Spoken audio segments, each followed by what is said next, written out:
There is a new air duct in the car. I repeat, there is a new air duct in the car.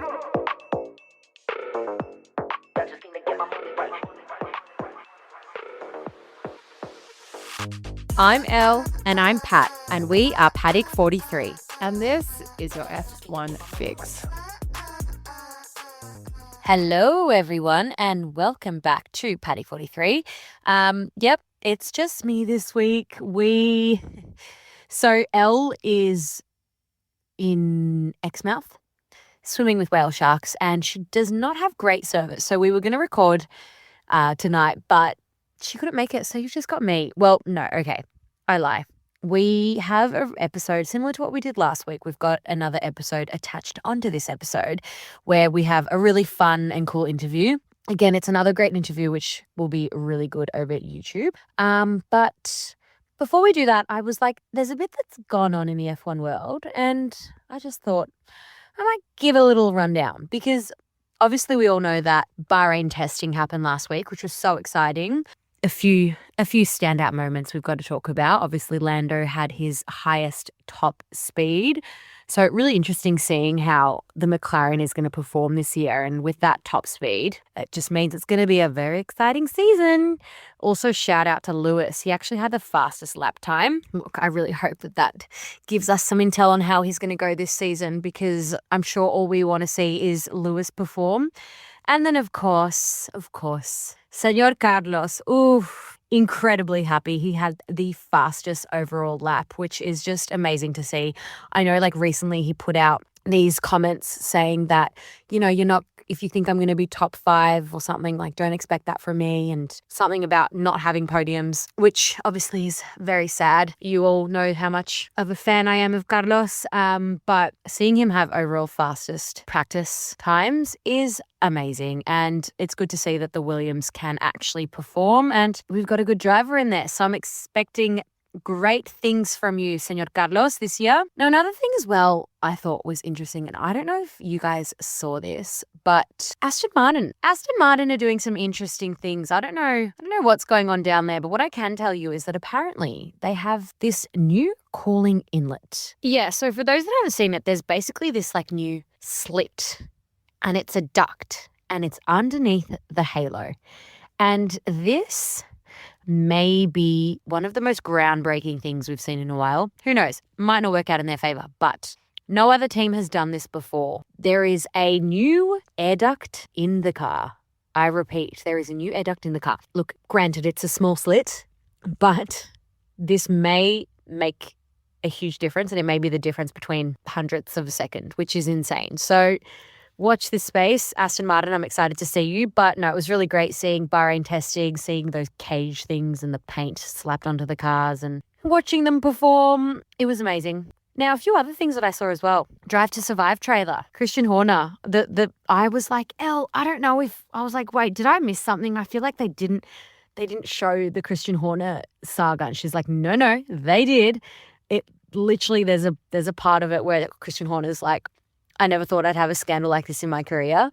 Ooh, I'm excited to see it. I'm so excited to see it. So cannot wait for DTS to come out in T-minus 3 days. Some other things going on in the F1 world. Susie Wolff apparently is challenging Mohammed Ben Sulayem for role as FIA president. And I'm sure every single one of us agrees that we want Susie for president. Susie, it's your time to shine. Please take over this role, because I think that you will do a phenomenal job.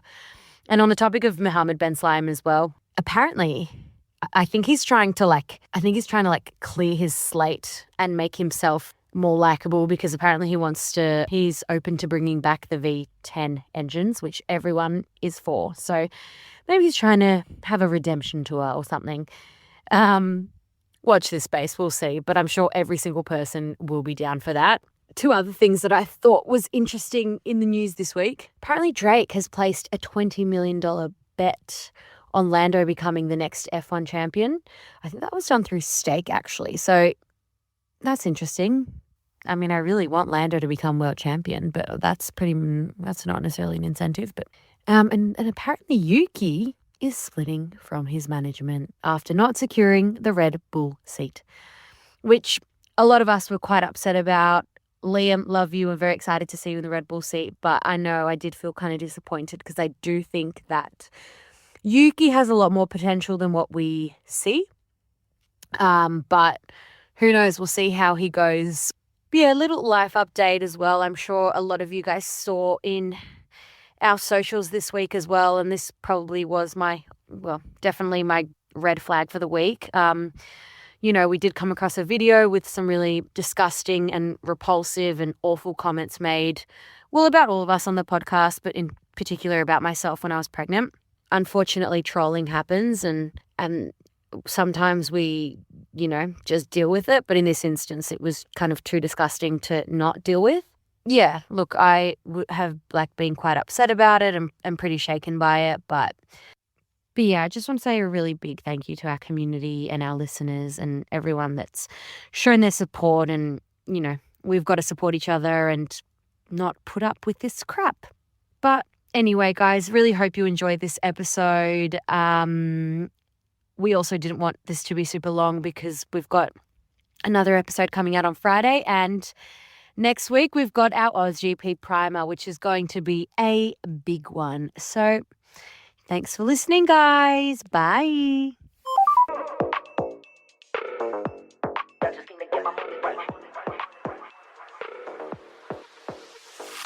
I'm Elle. And I'm Pat. And we are Paddock 43. And this is your F1 fix. All right, so we are here at Albert Park, and we've obviously got an iconic car with us. And there's an iconic woman behind this car. She is a media legend. It could be you, Pat. You are in front of the car. Elise Elliot, come on in. So, convertible 68, sorry. 68. Mustang. Yeah, that's right. So this is a beautiful 1968 V8 302 V8, which is a very specific and fabulous V8 to have. And I've always wanted a muscle car. And this is my dream car. Of all the hundreds of cars I've ever driven, if someone said to me, what's your dream car?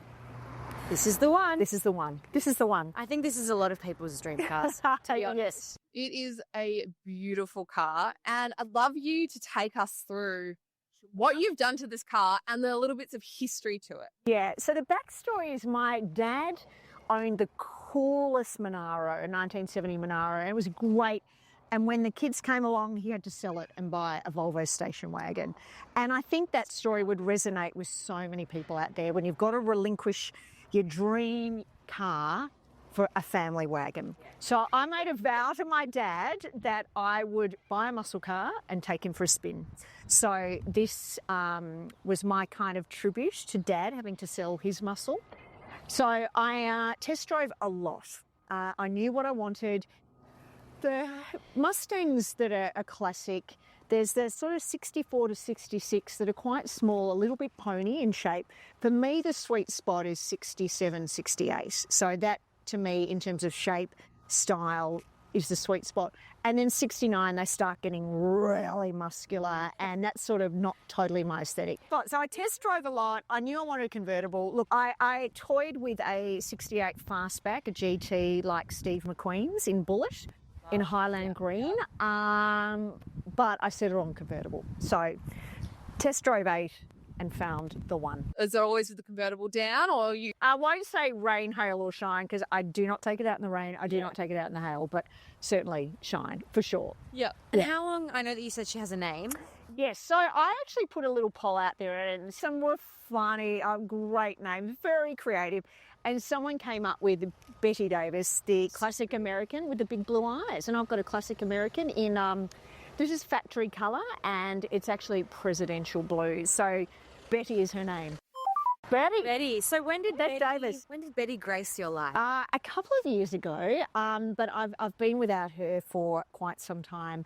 Recently had her restored, and I got lots done, so I'm happy to talk you through it. Yeah, can you talk us through the process of restoration? Yes. And what is involved in that? Because there's a lot of people that would want to do that, but there are cost-effective ways to do it, but it also can be expensive. There's 3 ingredients. Yeah, blood, sweat, tears. Lots of tears. And my restorer's number, I just ended up putting his name in my phone under a $sign. So it's just like when my phone rang, it was just like flashing $signs. So it's not cheap. So it always costs more than you think and takes longer than you think. So it's like building a home. When a builder says, oh, it's going to be done in 2 weeks. No, it's actually going to be done In 2 months. So look, the first thing, the good thing about this car is under the bonnet, it was pretty schmicko. So from a mechanical perspective, it was great. So do you want to have a little look under here? Yeah, This is my have a look favourite under the bit. bonnet. So under the bonnet, the most important bit, obviously, we have a very nice V8. And this is a 302 V8, which is sort of came in the late 1968 in lovely, lovely condition. So the only thing I had to get here was a new fuel tank, and that's it. So from a mechanical perspective, fabulous. She starts every time. And That's what you want to hear. yeah, fabulous. So for me, a lot of the work was cosmetic. So I can talk you through this.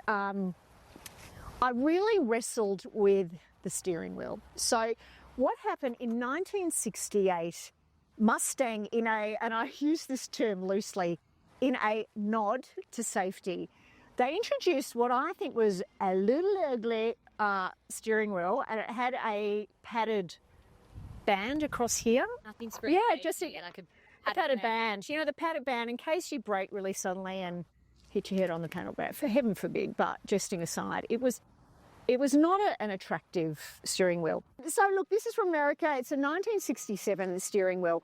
Now the problem with that is then if you want to put it into certain competitions, is it true to its gear? Okay. But what is blindingly obvious is this has been converted to right-hand drive. So it's not 100% original anyway. So once that and I actually bought it converted to right-hand drive. Given that conversion had happened, then I had a bit of latitude when it came to restoring it and adding my little touches. So given that, I went this beautiful 1967 steering wheel with the fabulous wood finishes, and yeah, I really love that. Another thing I did is, and this is kind of cool, it's a bit clunky, but aircon and heating. Now, you think you need convertible, I don't need aircon and heating. You actually do need aircon and heating because winter is pretty cold in Melbourne, summer blisteringly hot. So this little system does work, does blow cool and hot air. So fancy schmancy. Then what is driving a convertible without cool tracks, right? So this is a very clever company that have brought in stereos that look like the original stereo, but they're Bluetooth connected. So when we're driving along, we can turn it on, it connects to your phone and can play whatever tunes you want, which is fabulous. Funny little quirks in this car. This is what I call my James Bond secret cabinet. When I first got it done, they forgot to put a backing in there. I put my phone in there and it went straight through to the engine bay. Special. Anyway, so that's my little secret compartment for, well, who knows what. Anyway, back here, always important, ashtray. No, kids don't smoke. I do not suggest it, but I find it extraordinary that there's ashtrays in the back, That's one for a each side. blast. Isn't that a blast from the park? Remember that? Yes. So, I mean, even though I don't smoke, I don't condone smoking, I had that all redone, so it's actually very specific to the era. And I've got to say, with the presidential blue exterior, I think having that cream leather interior is a really lovely, classy contrast. Yeah, I am obsessed. Yeah, it's really lovely contrast. You know, you can get them in triple black, black and a black roof. And I don't know, there was something, I know this is a bit anomalous to say, but something elegant about this colour combo. Oh, of course. Yeah. It is stuff. Yeah. So, you know, and what I love about these cars is the visceral feel. Like you really feel you're driving a car. You know, no electric windows. You've got to use a bit of muscle, you know. And muscle. Ah, look at that. Muscle. Oh, And then you can what's called fat arming it, just cruising down the street with your elbow out. I love that. Wait, what'd you call it? Fat arming it? I've actually never heard that. That is hilarious because that is exactly how I drive. And now I feel like if Tom, my fiance, hears that, he's just going to be like, oh, stop fat arming it. So, yeah, something's going to happen. Yeah. So this is all true to original, the entire dash. I had it all this chrome replaced, which is fabulous. And obviously the stereo, which is great, but I still want it to look like it did in 1968. There's nothing else. You're like, she's ready to go. She's ready to rock. Yeah. All right, let's get in, Pat. Let's get in. So before we go for a drive, Yes. because I can't wait to turn this on. Well, not me, you. We need to know a story about the Mustang and relating to the Oz GP because I think I saw something on social media which seemed fun, and we'll insert it here. Oh my God, Liam, I'm so freaking excited. I mean, I'm excited. I don't really know what I'm doing, but this is literally, You don't know what you're doing. it's my first time driving the car, so don't judge me. And now you can tell us about it. That is the Mustang Gen 3 supercar driven by Liam Lawson, no less. And they asked me, do I want to do a hot lap with him? And I said yes, before the question was already out. He fanged that car. He did admit it was his first time. Which I think is wild. You do not admit that. I know. And I'm there in my harness, too late to escape. I couldn't even run away. I'm like, okay, this is your first time. It is my first time. But in sort of deference to him and him as a person and a driver, he was incredibly calm, incredibly cool. But we fanged it around that track. What a privilege. What a privilege. And you can't tell us how fast. Okay, and had a lot of zeros. And what were you holding on to? Him? I wanted to. No, I had my hand printed into the dash, which was, pretty I bet exciting. it's still there. It's still there. And you're with Daniel Ricciardo in a Mustang as well. Before. So that was in the Mackie, which is really interesting, an electric car. Daniel and I did, do you like that first name, Grace? It's Danish. I did a hot lap in the Mustang Mackie. Interesting they use the Mustang badge for that car. It is electric. I think moving towards hybrids, electric cars, is an inevitable evolution of motoring. It's one that I still wrestle with on a daily basis, having a passion for VR. I know, well, this has got the noise in here. It's going to be, that's one of the things that I struggle with F1, because obviously we have FE. Yeah. And there's got to be some, like you said, it's evolution. Yeah, yeah. But maybe they'll just do the fake noise, like a Diet Coke. It's not the real thing. Yeah. Is it the real thing, though? Is it the real thing? Who knows? Charge it up, and you got to pay extra if you want the noise. I'll give you the real thing in a moment, all right? Yeah, we'll just come and sit here for the real thing. Hey, Elise, I want to know. Yeah. When did you get into automotive? How did you get into automotive? Yeah, so I was a journalist. I worked in Canberra's press galleries, a political reporter, worked in daily current affairs. Can be quite a soul-destroying job, that one. And I thought, what do I love? I love cars. So I started moonlighting, writing for Wheels magazine. Yep. They started a car show called Which Car? And it just parlayed into this fabulous kind of extraordinary career, dovetailing my two passions, media and cars. And it's been really, really exciting and thrilling. I will say, as a woman, I feel I've had to work 120%. It's what we always do. I have to work a little bit extra, but I love it. And I bring being a woman to the job. 50% of drivers are women. They make up to 80% of car-making decisions. Yeah. They're often very overlooked. I've been to press conferences and I'll say, good evening, lady, singular, and gentlemen, and there'll be 30 male journalists and me. But I've loved it. It's been great. In addition to proving yourself, there was a little bit of inevitable trolling at the start, but I ignored them. Yeah. Never We engaged. we were having this conversation earlier. I had this conversation with my husband last night. Like, you know, we recently uploaded a video and it's, there's so many just men saying things about what do you know and, you know, nothing about this and you've only gotten into F1 because of Drive to Survive. It's like, well, actually, you know nothing about our past and how we got into this. I think the thing is the proof is in the pudding. So for me, like someone might say, what do you know about classic cars? I'm like, wow. Well, actually, let me show you. I think it's almost like a way to just push you to work even harder and be like, well, I'm going to prove you wrong. Yeah.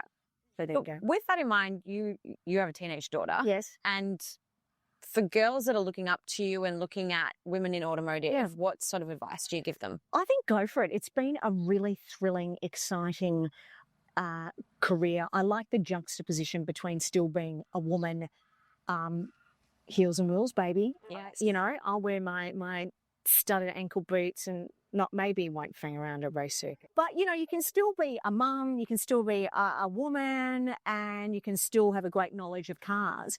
And so I bring that with me. I don't try and be one of the boys. I found a really supportive camaraderie with a lot of women in motoring, which has been great. There's a sort of only a handful of us in Australia. We stick together, and that's great. And I now built up sort of enough experience. I test drove 40 different cars last year, from a 56 Cadillac to a 2024 McLaren and everything in between. And I think, you know, I've driven enough now that, yeah, the proof's there.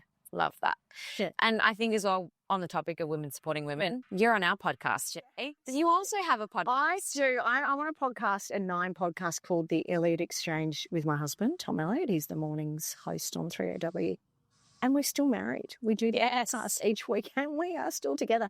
It's actually great. I've said to people it's like therapy, because for half an hour each week, we have to sit down and talk about stuff.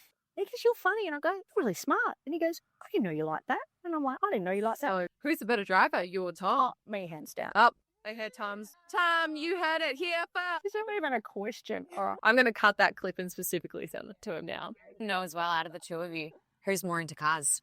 Look, he has a great passion for cars and has really supported me. He's just bought the Mustang Dark Horse 2024, would be the last of the V8s. And I respect his love of cars. It's just I'm in many more cars. And I survive school drop-off. And she's hotter in a car as well, by the way.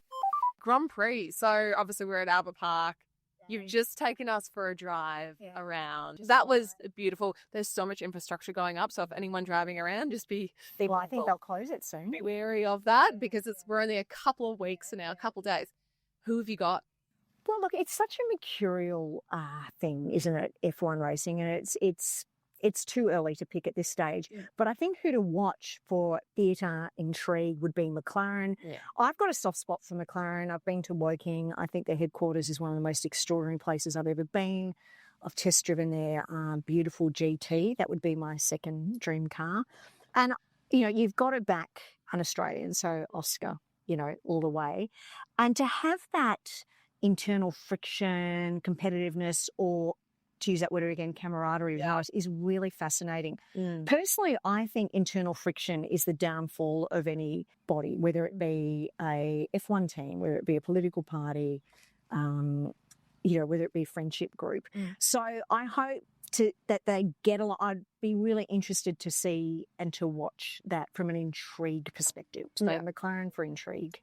Okay. Beautiful. Awesome. Do you have a favourite watch point on the track? Closest to the egg. We were saying as we were driving around that all, like, obviously the metal barriers are going up along the straight, and how amazing it would be if they weren't there. Obviously, safety comes first. I've been in different spots and they're all fabulous for different reasons, you know, and they all stir me. I mean, those cars fling past and there's a fire inside me that just gets ignited. Elise, thank you so much for joining us, and thank you for showing us this incredible car. It's beautiful, and I don't really want to get out. I know you have to go to work. You have to go to your podcast. I know if I was to the light, I'll be up in the club and so